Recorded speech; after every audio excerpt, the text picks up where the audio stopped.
Hello दोस्तों, आप सभी का एक बार फिर से इस क्लास में बहुत बहुत स्वागत है। दोस्तों आज हम लोग डिस्कस करने वाले हैं जो बीएसएससी सेकंड इंटर स्तरीय का एग्जाम जो होने वाला है उसका मैथ का सेट नंबर 8 डिस्कस करने वाले हैं। दोस्तों अगर आप इस चैनल पर नए हैं तो चैनल को सब्सक्राइब कर लीजिए और इस वीडियो को लाइक और शेयर कर दीजिए। चलिए दोस्तों हम लोग स्टार्ट करते हैं क्वेश्चन नंबर 1 से। तो क्वेश्चन नंबर 1 है उन सभी अभाज्य संख्याओं का जो 17 से बड़ी नहीं है योगफल ज्ञात करना है। यहाँ पर तो अभाज्य संख्या किसको कहते हैं? तो अभाज्य संख्या उन सभी संख्याओं कहते हैं जो स्वयं से विभाजित हो और जो एक से विभाजित हो, ठीक है, उसको हम लोग अभाज्य संख्या कहते हैं। तो यहाँ पर अगर एक की बात किया जाए तो ये एक अभाज्य संख्या नहीं है, ठीक है। अभाज्य संख्या स्टार्ट कहाँ से होगी? 2 से स्टार्ट होगी। तो 2 एक ऐसा अभाज्य संख्या है जो सबसे छोटी है और ये इवन है, ठीक है, ये सम संख्या है। 2 से स्टार्ट होगा 2, फिर आपका 3, फिर आपका 5, फिर 7, फिर 11, फिर 13 और फिर यहाँ पर क्या हो गया 17, ठीक है। तो 17 से बड़ी नहीं चाहिए और इसका जोगफल अगर निकालेंगे तो यहाँ कितना हो जाएगा, यहाँ जोड़ देंगे तो ये आ जाएगा 58 आ जाएगा, ठीक है। तो यहाँ पर आंसर कौन सा हो जाएगा? 58 हो जाएगा, ठीक है। चलिए नेक्स्ट देखते हैं।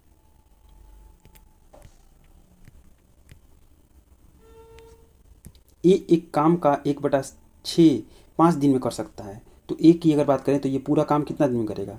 अगर 1/6 काम 5 दिन में कर रहा है तो पूरा करने के लिए, मतलब एक काम करने के लिए, पूरा करने के लिए इसको 30 दिन लगेंगे। 6×5 = 30, ऐसे आपका गुना कर देंगे और 1 से भाग कर देंगे। बी की अगर बात करें तो बी आपका 2/5 जो आपका काम है वो 8 दिन में कर सकता है। तो बी पूरा काम करने में कितना समय लगेगा? तो 8/40 और फिर 2 से नीचे डिवाइड हो गया तो कितना हो गया? 20 दिन लग जाएगा। तो अगर इसका टोटल वर्क की अगर बात करें तो टोटल वर्क कितना हो जाएगा? ये 60 हो जाएगा, ठीक है। और ए की इफिशियंसी की बात करें तो 60/30, टोटल वर्क बटे में क्या, ये आपका दिन की संख्या है ना। तो 30 दिन लग रहे हैं तो कितना हो गया? ये 2 हो गया। फिर इसी तरह से बी की अगर बात करें तो ये 3 हो गया। तो ये एक दिन में कितने आपका एक काम करेंगे दोनों मिल करके? ये 5 हो गया, 5 यूनिट करेंगे पर डे, ठीक है। और टोटल कितना काम है? ये 60 यूनिट काम करना है। तो ए और बी मिलकर बोल रहा है काम कितने दिन करेंगे, तो टोटल कितने काम करना है? 60 और 5 यूनिट पर डे कर रहा है। तो आपका जो दिन लगेंगे डे बराबर क्या हो गया? डे बराबर आपका टोटल वर्क और बटे में इफिशियंसी। तो ये कितना हो जाएगा आपका? 60 में और 5 से भाग कर दें तो कितना आ जाएगा? 12×5 = 60। तो 12 डे लगेंगे, ठीक है। नेक्स्ट देखते हैं। चलिए इसको देखना है, सरलीकरण करना है इसको। तो यहाँ पर देखिए, यहाँ पर दिया हुआ है 0. ये आपका 25 दिया हुआ है। तो 25 बटा कितना लिख सकते हैं? 100 लिख सकते हैं। और इंटू में ये 2.25 दिया है। 225 बटे में कितना? फिर से 100 है ना, रूट निकालना है। तो फिर क्या करेंगे? 5, ये 25 का आपका जो रूट कितना हो गया? 5 हो गया। और ये 225 का कितना हो गया रूट? ये 15 और बटे में 100 इंटू 100 2 बार है ना, तो 100 निकल जाएगा, है ना। तो यहाँ से कितना हो जाएगा? ये 75 बटे में कितना हो गया? 100।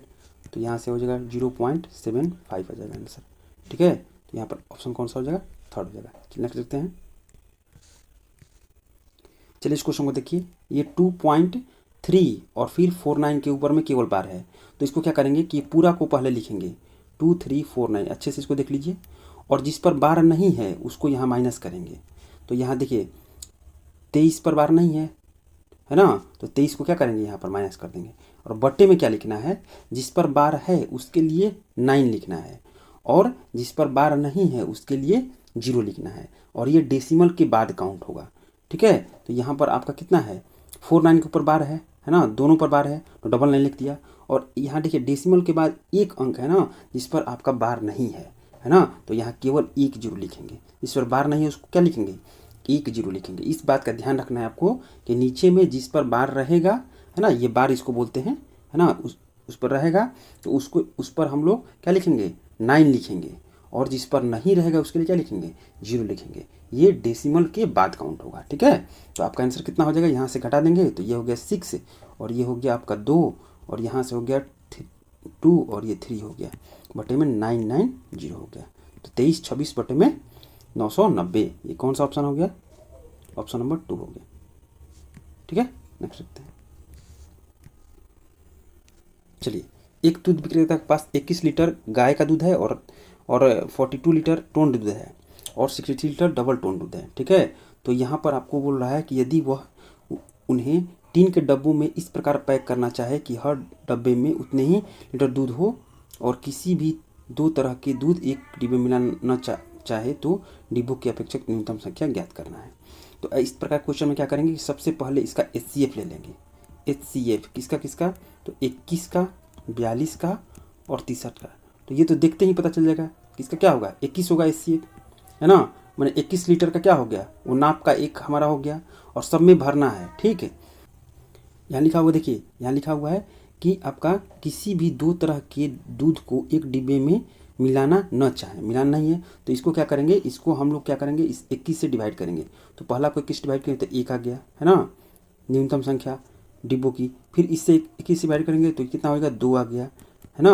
और फिर इसको 21 से डिवाइड करके कितना आ गया, 3 आ गया। तो 1 + 2 + 3 ये कितना हो गया, 6। तो न्यूनतम डिब्बों की संख्या कितनी होगी, आपका 6 हो जाएगा, ठीक है। चलिए नेक्स्ट देखते हैं। 100 और 600 के बीच 4 तथा 6 से भाज्य पूर्णांकों की संख्या कितनी है। तो यहाँ पर कहने का मतलब ये हुआ कि आपका जो 6 से भी भाग होना चाहिए और 4 से भी भाग होना चाहिए।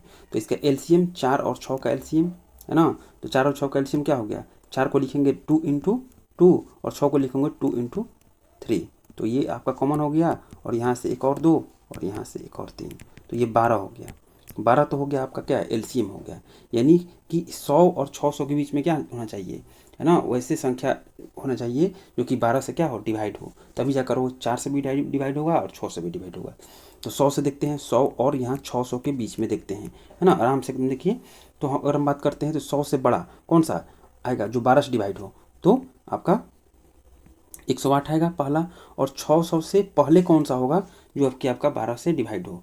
तो 600 तो 12 से डिवाइड करेंगे तो ये 12 से डिवाइड हो जाएगा, 12 × 5 = 60, 50 आ जाएगा यहाँ पर, है ना। लेकिन हमको 600 के पहले चाहिए, बीच में चाहिए, दोनों को बीच में लिखा हुआ है, देखिए यहाँ पर, है ना। 600 नहीं चाहिए तो कौन सा हो जाएगा, 588 हो जाएगा, क्लियर है ना। तो यहाँ पर अगर बात करें तो यहाँ पर जो आपका एक फॉर्मूला आता है जो कि आपका आता है TN बराबर होता है A + n-1 इंटू में D होता है, ठीक है। D क्या हो, डिफरेंस हो गया, दो संख्याओं के बीच का डिफरेंस हो गया। जैसे यहाँ पर 108 है तो दूसरा संख्या कौन सा हो जाएगा, 120 हो जाएगा, जो कि आपका 12 से डिवाइड होगा। तो D कितना हो गया, D का मतलब वही डिफरेंस हो गया, 12 हो गया, ठीक है। और n की बात करें तो ये नंबर ऑफ संख्या हो गया, नंबर ऑफ आपका टोटल नंबर ऑफ संख्या हो गया, कितना उसके बीच में है। और TN का मतलब क्या होगा, लास्ट जो पद है, जो लास्ट यहाँ पर, तो 588 ये लास्ट है ना। एकदम आराम से देखना है इसको, 588 हो गया। और ए क्या हो गया, फर्स्ट हो गया, ए फर्स्ट हो गया तो 108 हो गया, ठीक है। और प्लस में एन को तो निकालना ही है, और यहाँ पर 12 से मल्टीप्लाई कर देंगे, तो यहाँ से ये आकर घट जाएगा, तो ये कितना आएगा, 480 हो जाएगा, है ना। ये देखिए यहाँ से आकर घटेगा तो क्या होगा, 480, ठीक है। तो 480 में अब फिर 12 से भाग लग जाएगा, तो कितना आ जाएगा आपका 480, 1248, 40 हो जाएगा, है ना। तो 40 बराबर क्या हो गया, 40 बराबर n-1, ठीक है। और n बराबर कितना हो गया, n ये इधर आकर प्लस हो जाएगा, एक ये वाला एक आकर इधर प्लस हो जाएगा, तो n बराबर कितना हो गया, 41 हो गया, ठीक है। तो आपका आंसर कौन सा हो जाएगा, 41 हो जाएगा, ठीक है। यहाँ पर आप देख लीजिए, यहाँ पर आप देख लीजिए कि ये 588 में 108 इधर आकर घटेगा, तो ये कितना हो जाएगा, मौखिक तौर पर घटाइए, आपका 480 होगा। और 480 में ये इंटू है ना, तो ये 12 आकर भाग लगेगा, तो 480 अब बटे में 12, तो 12 × 4 = 48, 40 आएगा, तो बच गया 40 बराबर n-1, और फिर यहाँ n का वैल्यू क्या हो गया, 41 आ गया, ठीक है। तो आप इसको कर सकते हैं, इस फॉर्मूला को आप लिख लीजिएगा, बहुत ये अच्छा फॉर्मूला है ना। इस पर एक क्वेश्चन बराबर आते हैं एग्जाम में, इसको चलिए इस क्वेश्चन को देखते हैं। एक ठोस बेलन से जिसकी ऊंचाई आपका है 12 सेंटीमीटर और व्यास है 10 सेंटीमीटर। यहाँ पर एक बेलन दिया हुआ है और ऊंचाई भी दिया हुआ है और फिर आपका व्यास भी दिया हुआ है। तो व्यास दिया हुआ है तो उसको हम क्या कर सकते हैं, उसका हम त्रिज्या निकाल सकते हैं। तो व्यास अगर है 10 तो इसकी 5 त्रिज्या हो गई, और उसकी ऊंचाई और आधार के उसी व्यास का एक शंक्वाकोटर खोखला किया गया है, ठीक है। एक शंक्वाकोटर क्या किया गया, खोखला किया गया है यहाँ से, इसी ऊंचाई और व्यास से, यहाँ पर इस तरीके से, ठीक है। ऊंचाई भी यही है, सेम वही ऊंचाई है, यहाँ पर जो 12 सेंटीमीटर दिया हुआ है ना। तो इसकी अगर बात करें तो इसकी अगर त्रिज्या कितनी है, 5 है, क्योंकि 10 दिया है व्यास उसका, है ना। तो यहाँ से बताया जा रहा है कि शेष जो ठोस का लगभग आयतन आपको निकालना है, जो शेष ठोस बच गया। तो क्या करेंगे कि आपका जो पूरा का पूरा जो आपका ये बेलन है उसमें से ये वाला जो शंक्वाकार जो वाला जो है इसको घटा देंगे, तो ये जो बच गया यहाँ पर इस तरीके से जो बच गया वो आपका निकल आएगा। तो यहाँ पर आपका जो पूरा का पूरा जो बेलन है उसका जो आयतन होता है कितना होता है, 4 कितना होता है, πr² आपका h होता है माइनस, और इस शंक्वाकार बता जाए शंकु का तो 1/3 πr² h होता है। इसमें से घटा देंगे तो ये आ जाएगा कितना, 2/3, है ना, πr² h हो जाएगा। तो अब इसका आंसर आ जाएगा 2/3 × पाई की वैल्यू आपका दिया हुआ है, आर स्क्वायर 5 × 5 और एच भी दिया हुआ है 12, ठीक है। तो यहाँ से आपका कट जाएगा तो ये आपका आंसर हो जाएगा। तो यहाँ से अगर बात करें तो ये आपका हो गया 4, है ना। और यहाँ से ये 25 है, 25 चौका 100 और 100 200, 200 में और आपका 22 से गुना करेंगे तो ये कितना हो जाएगा, 22 तो नहीं 44 हो जाएगा। तो 4400 और बटे में कितना हो गया आपका 7 हो जाएगा। तो ये है 56। तो आंसर कितना हो जाएगा 628.56 आपका हो जाएगा। तो यहाँ पर ऑप्शन कौन सा मैच कर रहा है, ये ऑप्शन थर्ड मैच कर रहा है, ठीक है। चलिए नेक्स्ट देखते हैं। एक वस्तु के अंकित मूल्य पर 12% छूट देने के बाद वह 880 रुपये में बेची गई, तो उसका अंकित मूल्य ज्ञात कीजिए। अब यहाँ पर अंकित मूल्य तो पता नहीं है, तो अंकित मूल्य मान लेते हैं कि 100% है। तो 12% छूट देगी तो कितने में बेचेगा, 88% में बेचेगा उसको। और इसकी वैल्यू कितनी दी हुई है, 880 दी हुई है। तो यहाँ पर 1% की वैल्यू कितनी आ गई, 1% की जो वैल्यू है वो आपका आ गई 10। तो पूछा है 100%, चूँकि हम लोग 100% माने हैं, क्या अंकित मूल्य माने हैं, तो 100% की वैल्यू कितनी हो जाएगी, 1000 हो जाएगी। ये तो आप जानते हैं, इस तरीके से बहुत बार इसको बताया है हमने।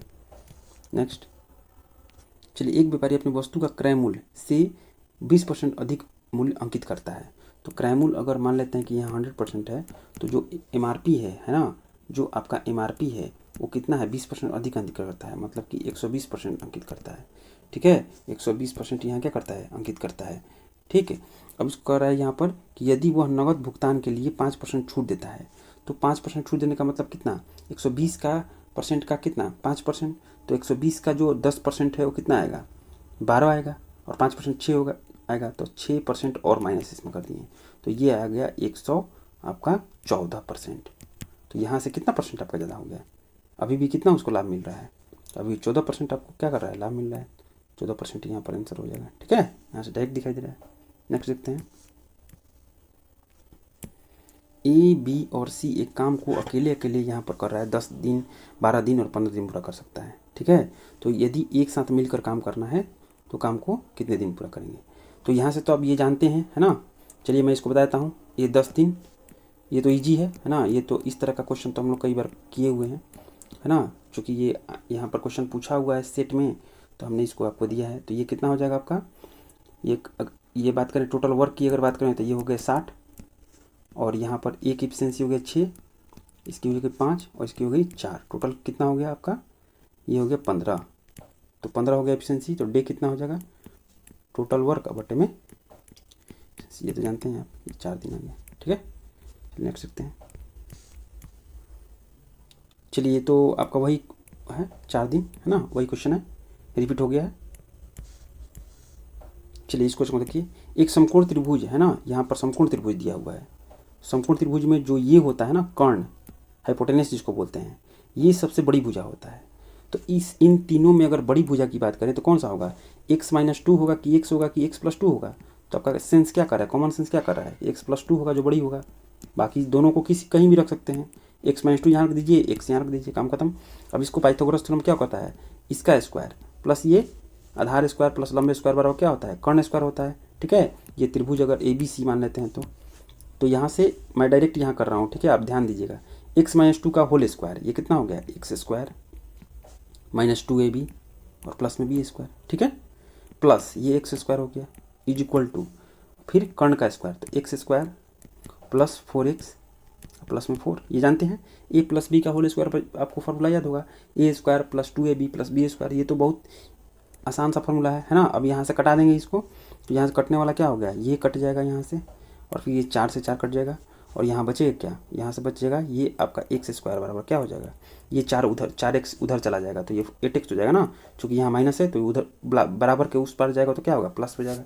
तो यहाँ से x का जो वैल्यू हो जाएगा वो 8 आ जाएगा। अब यहाँ से पूछा क्या है कि x का वैल्यू ही तो पूछा है ना, बस आंसर हो गया ये, ठीक है। नेक्स्ट देखते हैं।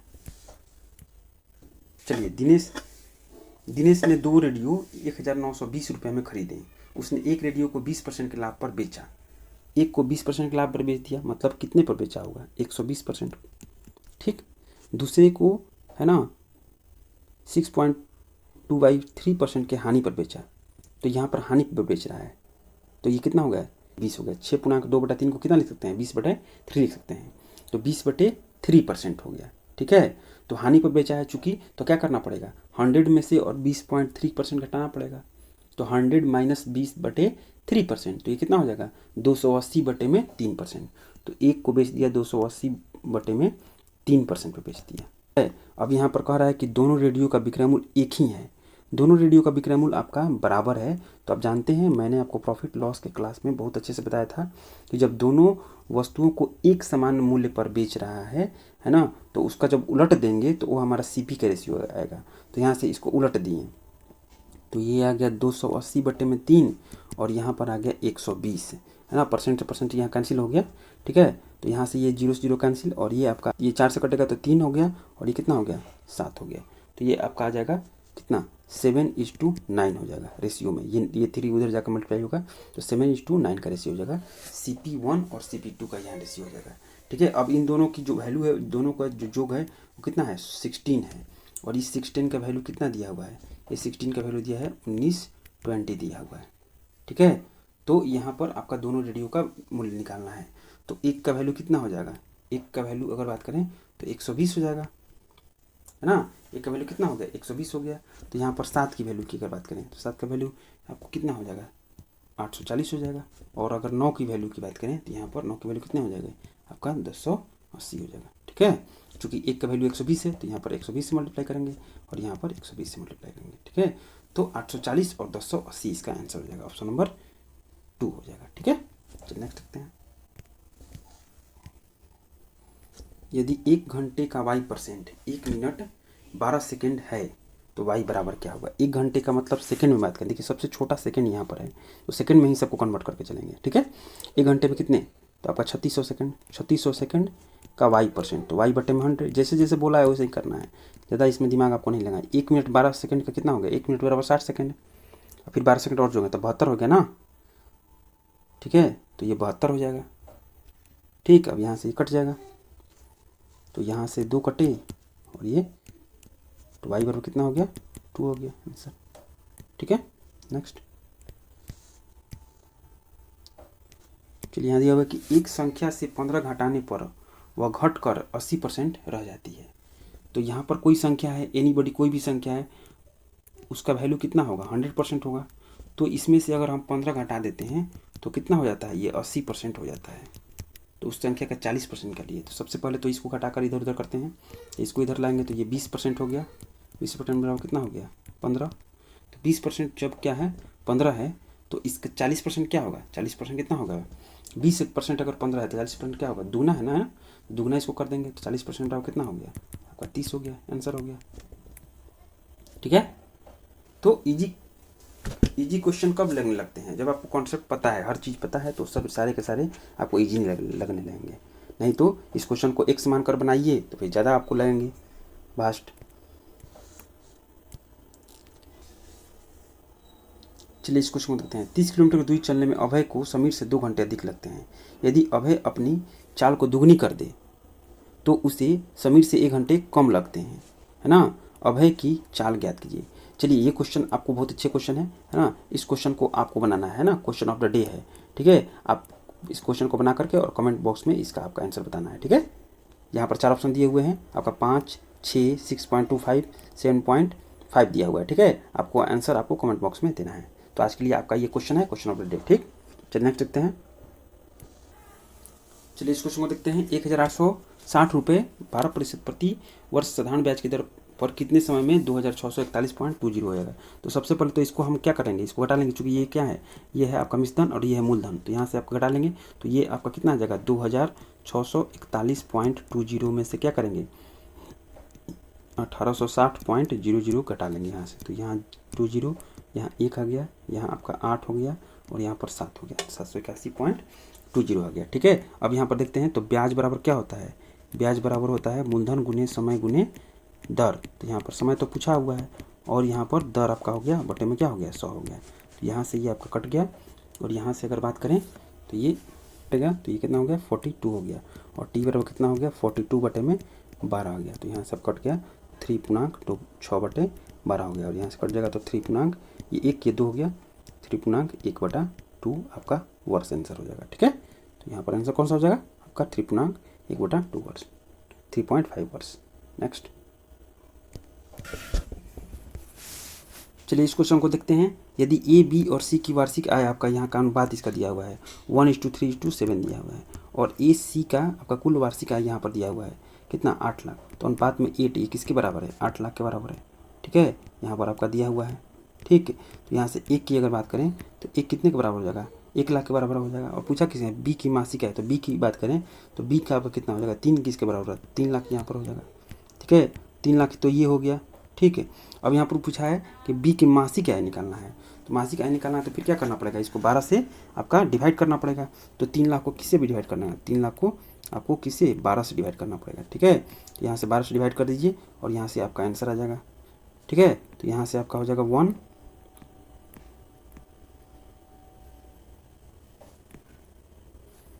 और यहाँ से 4 हो गया, और यहाँ से क्या होगा 25 चौका 100 हो गया, तो कितना हो गया 25,000 हो गया इसका आंसर। ठीक है, इसका आंसर कितना हो गया 25,000 हो गया। नेक्स्ट देखते हैं। चलिए, किसी स्कूल में एक परीक्षा में सफल और असफल परीक्षार्थियों का अनुपात जो दिया है वो 6:1 दिया हुआ है। यदि 6 परीक्षार्थी सफल हो जाते हैं, 6 और सफल हो जाते हैं इसमें, तो अनुपात ये 9:1 हो जाता है। कहने का मतलब ये है कि एक आपका 6x है और एक x है। अगर मान लेते हैं 6:1 है, तो यहाँ पर मान लेते हैं, तो कह रहा है कि इसमें अगर 6 और सफल हो जाते तो 6x + 6 हो जाता। तो जब 6 इसमें सफल हो जाते तो ये x वाला जितना था उसमें से 6 क्या हो जाएगा माइनस हो जाएगा, क्योंकि 6 जो असफल थे वो किस में चले आए, इसमें चले आए। यही आपको यहाँ पर समझना है। ठीक है, तो 6x और प्लस में 6 और बटे में x - 6 ये बराबर कितना होता है, ये 9:1 हो जाता है। तो यहाँ से x की वैल्यू आपको पता चल जाएगा। ठीक है, तो यहाँ से 6x + 6 बराबर, ये तो आप जानते हैं 9x और -54 हो गया। तो यहाँ से ये घट जाएगा, तो ये हो गया 60 बराबर कितना हो गया 3x, और x की जो वैल्यू हो गया वो आपका 20 हो गया। तो यहाँ से आपका पूछा क्या है, परीक्षार्थियों की कुल संख्या निकालना है। तो परीक्षार्थी की कुल संख्या कितना होगा, एक 6x है और एक x है, टोटल 7x की वैल्यू निकालना है। तो 7 × में 20, तो कितना हो गया 140 हो गया। तो ये तो यहाँ इजी था। ठीक है, चलिए इस क्वेश्चन को देखते हैं। यहाँ दिया है 4 संख्याओं में से पहली 3 का औसत आपका 18 दिया हुआ है। तो यहाँ पर 4 संख्या हो गया, तो 1 2 3 4 ऐसे हमने काउंट कर लिया। पहली 3 का औसत कितना दिया 18, तो ये टोटल कितना हो जाएगा, ये आपका हो जाएगा 54 हो जाएगा। ठीक है, 54 हो गया। और अंतिम 3 का दिया है 16, तो अंतिम ये 3 है ना, इसका 16 दिया है, तो टोटल कितना हो गया 16 दिया 48 हो गया। ठीक, अब यहाँ पर दिया है अंतिम आपका 19 है। ये अगर 19 है, ये सपोज करिए 19 है, तो अगर हम यहाँ पर 19 जोड़ देंगे यानी 4 संख्याओं का कुल आ जाएगा यहाँ पर, है ना। तो ये आ गया आपका 3 और यहाँ से 7, ये 73 हो गया। तो अगर 73 अगर चारों का आपका योग है, 4 गो का, क्योंकि ये 3 गो ऑलरेडी था और एक 19 हो गया, चारों का योग अगर 73 है और इसमें से लास्ट वाला 3 को आपको पता ही है 48 है, तो 48 यहाँ से घटा देंगे तो पहला वाला तो निकल जाएगा। पहला वाला तो पूछा है यहाँ पर, इसको घटा देंगे तो कितना आ जाएगा, ये आपका आ जाएगा 13 में से आपका 8 गया कितना, ये आपका 5 हो गया, और यहाँ से फिर आपको ये 6 में से 4 गया आपका 2 हो गया। तो आंसर कौन सा हो जाएगा 25 हो जाएगा। ठीक है, नेक्स्ट चलिए यहाँ बात कर रहे हैं बी के जन्म के समय ए की आयु यहाँ दिया हुआ है, ये आपका 4 ईयर है ना, और 7 मंथ दिया हुआ है। ठीक है, ये दिया हुआ है। और यहाँ पर सी के जन्म के समय बी की आयु दिया है यहाँ पर 3 ईयर, ठीक 3 ईयर, और फिर यहाँ पर कितना दिया हुआ है आपका 4 मंथ दिया है।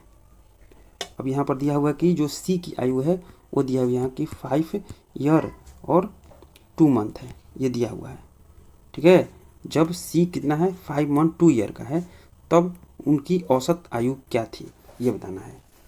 ठीक है, तो यहाँ से अगर बात करें तो ये टोटल का टोटल कितना हो जाएंगे, ये सी अगर 5 वर्ष 2 महीना का है, तो यहाँ पर बी कितना हो जाएगा, बी कितना हो जाएगा, ये 8 वर्ष और 6 महीना हो जाएगा, है ना। और जब ये बी 8 वर्ष 6 महीना हो जाएगा, तो फिर आपका ये कितना हो जाएगा, तो ये हो जाएगा 12 वर्ष आपका 13 महीना का हो जाएगा, तो यानी कि 13 वर्ष 1 महीना का हो जाएगा। तो यहाँ से बी जो होगा वो कितना का हो जाएगा, बी हो जाएगा आपका 8 ईयर और 6 मंथ का हो जाएगा। और फिर ए हो जाएगा कितना, जब बी अगर 8 ईयर 6 मंथ का है तो ए कितना हो जाएगा, फिर 12 ईयर, यहाँ 8 जोड़ देंगे 4 ईयर में, तो 12 ईयर और फिर 6 और 7 13 मंथ हो जाएगा। तो 13 मंथ को हम लोग ईयर में कन्वर्ट कर लेंगे, तो 12 आपको 1 ईयर हो जाएगा 12 मंथ का। तो यहाँ पर 13 ईयर और 1 मंथ हो जाएगा, ठीक है, ए का। और सी का तो दिया ही हुआ है, सी का कितना दिया हुआ है 5 ईयर, सी का दिया हुआ है 5 ईयर और आपका 2 मंथ। तो सबको अगर जोड़ेंगे, यहाँ औसत निकालना है ना, तो सबको जोड़ेंगे तो ये कितना आ जाएगा, ये 26, तो ये 26 ईयर हो गया। और मंथ में जोड़ेंगे तो 8 एक 9 महीना हो गया, है ना, बट्टे में 3 है ना, तो यहाँ 3 हो गया, तो ये 3 से भाग करेंगे, ठीक है। तो इसका आंसर कितना हो गया आपका 8 ईयर और 11 मंथ। तो ऑप्शन नंबर कौन सा हो जाएगा 4 हो जाएगा, ठीक है। नेक्स्ट देखते हैं, चलिए इसको इसको देखते हैं। पीटर एक मेज 450 रुपये में खरीदता है और 30 रुपये उसे क्या परिवहन में व्यय करता है, तो 480 रुपये हो गया, है ना, और 600 रुपये में बेच देता है। तो आपको कितना होगा 600 में से और 480 घट जाएगा, तो 120 रुपये उसको फ़ायदा हो गया। तो परसेंटेज में बात करें तो 120 बटे में 480, CP क्योंकि 480 है ना, और इंटू 100% हो गया। तो यहाँ से आपका आंसर कितना हो जाएगा, ये कट गया और ये 4 हो गया और यहाँ से 25 चौका 100 हो गया। तो यहाँ से आंसर कितना हो गया आपका 25% हो गया। तो ये ऑप्शन नंबर 2 हो गया, ठीक है। नेक्स्ट देखते हैं, चलिए इसको समझ देखते हैं। दो संख्याओं का अनुपात दिया हुआ है 3:5 दिया हुआ है और उसका लघुत्तम समवर्तक उसके महत्तम समवर्तक से 42 अधिक है। तो एक मान लेते हैं कि आपका 3x है और एक आपका क्या है 5x है। अगर इसका LCM की बात करें तो LCM कितना होगा 15x हो गया, ठीक है। और अगर HCF की बात करें तो HCF कौन हो गया x हो गया, क्योंकि x ही तो कॉमन है इसमें ना, तो कॉमन लेते हैं HCF में और LCM में टोटल ले लेते हैं, है ना, 3, 5 और फिर x भी लेंगे, जो कॉमन रहेगा वो भी लेंगे। तो यहाँ से अगर बात करें कि दिया हुआ है कि जो आपका LCM है जो आपका 15x है, ये बराबर है आपका जो HCF प्लस में 42। तो यहाँ पर 14x घट जाएगा इधर आकर के, तो ये हो गया 42 और x की वैल्यू आ गया 3 यहाँ से आ गया, ठीक है। तो यहाँ कर बड़ी की मान ज्ञात करना है, तो बड़ी संख्या है, तो यहाँ बड़ी संख्या की मान ज्ञात करना है। एक हो गया 3x और एक हो गया 5x। तो यहाँ से 3x का कितना हो गया आपका 9 हो गया और 5x का मतलब कितना हो गया 15 हो गया। तो इसमें से बड़ी कौन हो गया 15 ही तो है ना, ये हो गया। नेक्स्ट चलिए इस क्वेश्चन को देखते हैं। 5 क्रमांक संख्याओं का औसत 21 दिया हुआ है, सबसे बड़ी कौन सी होगी, है ना। तो 5 क्रमागत है, तो यहाँ से देखते हैं 1 2 3 4 5। तो बीच वाला जो एवरेज है क्या होता है, एवरेज होता है। तो बीच वाला 21 है, तो इसके बाद वाला क्या होगा 22 होगा, इसके बाद वाला क्या होगा 23 होगा, इसके पहले वाला क्या होगा 20 होगा, इसके पहले वाला क्या होगा 19 होगा। तो कह रहा है कि इसमें बड़ी क्या होगा, तो बड़ी तो 23 होगा ना, 23 यहाँ पर आंसर हो गया, ठीक है। नेक्स्ट चलिए, संजय और अमित मिलकर एक कार को 8 दिन में कर सकते हैं। तो ये संजय प्लस अमित ये 8 हो गया, और फिर अमित की अगर बात करें तो ये 12 हो गया। तो दोनों का LCM की अगर बात करें तो कितना हो गया 24 हो गया। तो यहाँ से ये 3 हो गया इसकी एफिशिएंसी 2 हो गया, है ना। अब यहाँ पर बात कर रहा है कि संजय अकेले इसे कितना दिन का, संजय का तो पहले एफिशिएंसी निकालेंगे तभी तो निकालेंगे ना, तो इसके लिए एफिशिएंसी आपको मायने रखता है। तो यहाँ पर अगर पता चला कि ये जो आपका अमित है उसका 2 है ना, और दोनों मिलाकर 3 है, तो अमित का 2 है तो संजय कितना होगा 1 होगा, तभी तो दोनों मिलाकर 3 होगा ये ना। तो अगर अमित को बात करें तो ये 2 इसका एफिशिएंसी है, संजय को केवल अकेले काम करवाना है, तो संजय की एफिशिएंसी कितनी है 1 है। टोटल वर्क कितना है 24 करना है, तो इसको कितने दिन लगेंगे 24 दिन लगेंगे, क्योंकि डे बराबर क्या हो गया टोटल वर्क का बटे में एफिशिएंसी, तो 24 बटे में एफिशिएंसी 1 है, तो ये कितना हो गया 24 हो गया। तो ऑप्शन कौन सा हो जाएगा 1 हो जाएगा। चलिए नेक्स्ट देखते हैं। एक नाव धारा के प्रवाह की दिशा में, मतलब धारा के साथ इस तरीके से धारा है और धारा के साथ ये आपका जा रहा है नाव, ठीक है। कितने किलोमीटर से जा रहा है, ये आपका 30 मिनट में आपका 20 किलोमीटर जाता है। तो सबसे पहले तो हम निकाल लेते हैं इसका कि 20 बटे में कितना हो गया आपका 30 मिनट का मतलब कितना हो गया 1/2 आवर, तो ये हो जाएगा 1/2, तो ये हो गया 40 किलोमीटर पर आवर का स्पीड से ये जा रहा है धारा के साथ। तो धारा के साथ जब जा रहा है तो धारा का भी तो कुछ चाल होगा, स्पीड ऑफ आपका करेंट और स्पीड ऑफ बोट, ये दोनों मिक्स तो होगा ना, तो दोनों मिलाकर आपका 40 दिया हुआ है। कह रहा है कि नाव की शांत जल में गति ज्ञात कीजिए। शांत जल का मतलब क्या होगा, जब धारा की स्पीड नहीं है ना, तो उसमें आपको धारा की स्पीड घटाना पड़ेगा इन दोनों में से। तो स्पीड ऑफ बोट और स्पीड ऑफ करंट यहाँ मिला कर दिया हुआ है कितना 40, और स्पीड ऑफ करंट आपको दिया हुआ है 10। तो स्पीड ऑफ करंट अगर घटा देंगे इसमें 40 में, तो जो आपको निकल कर आएगा मतलब 40 - 10, ये जो निकल कर आया ये शांत जल में आपका क्या होगा आपका नाव की चाल होगी, है ना। तो जब भी आपका स्पीड पूछे कि शांत जल में स्पीड बताइए नाव की, तो उसमें क्या करेंगे ना कि आपका नाव की ही चाल निकाल देंगे। तो जो नाव का चाल होगा वही आपका होगा शांत जल में नाव की चाल, ठीक है। तो आपका आंसर कौन सा हो जाएगा आपका 30 kilometre per hour, option number 1 हो जाएगा, ठीक है। चलिए दोस्तों, तो ये हो गया सेट आपका ख़त्म। आई होप कि आपको ये सेट बहुत अच्छा लगा होगा और आप इसको 1-2 बार रिवाइज कर लीजिएगा, है ना। जितने सारे कॉन्सेप्ट है उसको 1-2 बार रिवाइज कर लीजिए। तो आज के लिए आपका एक मोटिवेशनल कोटेशन है। चलिए, यहाँ पर विकल्प मिलेंगे बहुत, मार्ग भटकाने के लिए संकल्प एक ही काफ़ी है मंजिल तक जाने के लिए। तो संकल्प आपका क्या होना चाहिए? मजबूत होना चाहिए। इरादा आपका क्या होना चाहिए? मजबूत होना चाहिए। ठीक है, तो एक ही आपका इरादा काफ़ी है, एक ही संकल्प आपका काफ़ी है मंजिल तक जाने के लिए। ठीक है, चलिए, तो थैंक्स फॉर वॉचिंग। आज के लिए इतना ही। जय हिंद दोस्तों।